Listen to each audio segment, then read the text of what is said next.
Magandang buhay! Welcome po dito sa Myra's Home Cooking. Ngayon ay gagawa tayo ng mung bean paste. Yung palaman ng pandimongo, hopya o yung ating buchi, ay eto po yun. So bago ito lutuin, ay ibabad muna natin itong mung bean ng overnight. At eto na po, about 1 cup po to.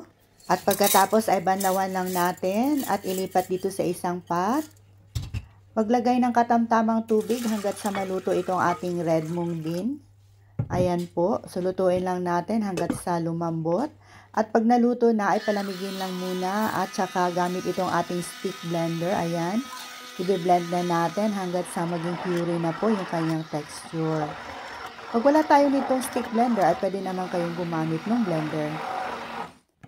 At pagkatapos nating na-blend to ay ilipat natin ulit dito sa stove. Ayan, lalagyan natin ng sugar pampatamis. So, depende na po sa inyo kung gaano po kadami yung ilalagay nyo. Para medyo creamy po ang lasa ay naglagay tayo ng condensed milk. Ayan po. So, nilagyan ko ng about 2 tablespoons of condensed milk. At pagkatapos ay paghalu-haluin lang natin to ng maigi.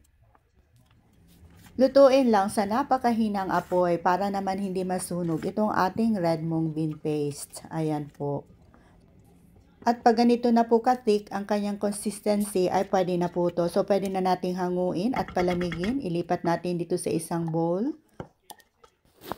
At pagkatapos ay nilagay ko muna to sa fridge ng overnight bago ako gumawa ng pandimongo pagka kinabukasan.